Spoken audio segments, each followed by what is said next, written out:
Welcome to the channel. My name is Matthias. Today we're going to talk about Venom, Funeral Pyre, issues 2 and 3.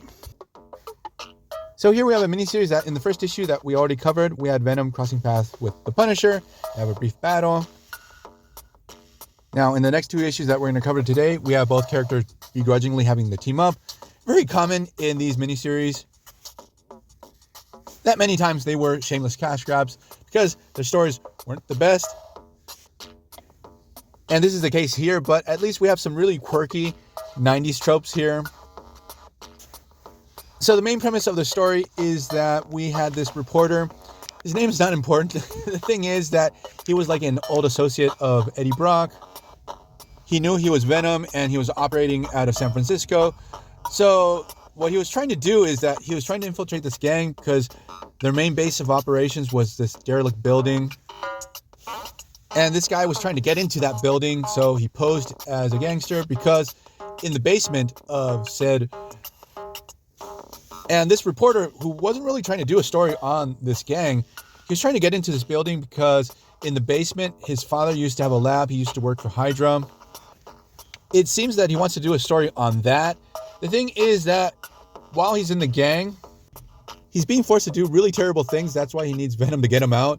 The thing is that Punisher is in town, and he's going on a killing spree, killing as many gang members as possible. So this reporter is really afraid that he's going to get murked by Punisher too.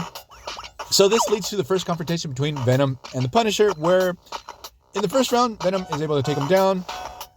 But after that, in true Batman style, like Punisher with preparation, he sets a trap for Venom. And Frank uses the sonic cannon to keep Venom subdued. So now we have Venom, he's captured. While Punisher is doing his killabout, he's murdering gangsters left and right. So then the story cuts to the reporter that I had to check on his name. His name is Gary. So the gang wants to test Gary to make sure he's not a chicken shit. And they go on a drive-by shooting and make him do the shooting. Now the whole situation with the drive-by, it's pretty funny. Like drive-by shootings are not funny at all, but it was like this weird trope in comic books during that time.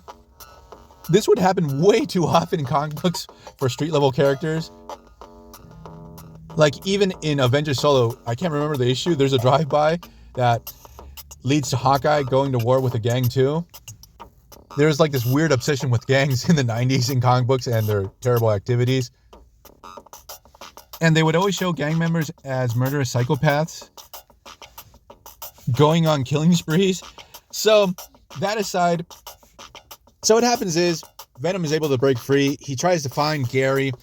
He's looking for someone with a birthmark on their neck. Now, obviously, Venom does not have any sympathy for any of these gang members. He just wants to save Gary. There's even a really cool moment where one of the gang members is going to shoot Punisher from behind. And at the last minute, Venom's able to project his symbiote to cover Frank. And Frank in the symbiote costume looks so awesome. So what happens after this is Castle is in debt to Venom. So they sort of team up. He tells Castle, look, I'm trying to find Gary. Kill all these gangsters if you want, but don't kill Gary. He hunts down the last couple of gang members where we actually have Gary, and this leads them to hide in their building. They find Gary's dad's secret lab. They seek refuge there, leading to the point that Gary is the last man standing, and he hides in this weird machine which by accident activates and turns Gary into a new villain. His name is Pyre. He has the same powers as Firestar. So now he can shoot out superheated microwave blasts. So now he's pissed off. He wants to kill Frank Castle, and Venom also arrives. He also wants to kill him too because he says that it's his fault because Venom couldn't save him earlier. And I have to say that Pyre looks very 90s. He looks like an angry Pearl Jam fan. So now we have a battle between Venom and Pyre because Frank bails out at first. He realizes that Pyre is too much to handle for him.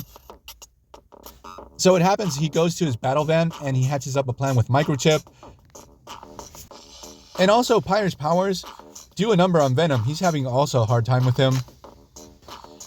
And the thing is that they want to set up this situation where he's a sympathetic villain, but at the same time, he's gone full-blown super evil.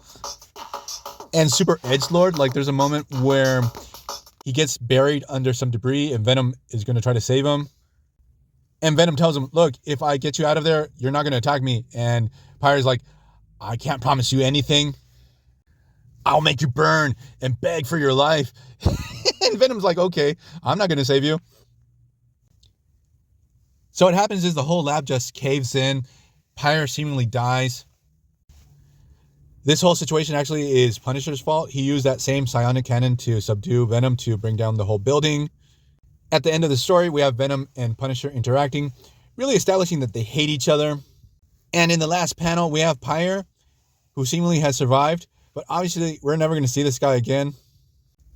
So we're going to leave this video here. This was a crap miniseries from the 90s, but it had some interesting moments to it at least. So see you guys next time. Bye.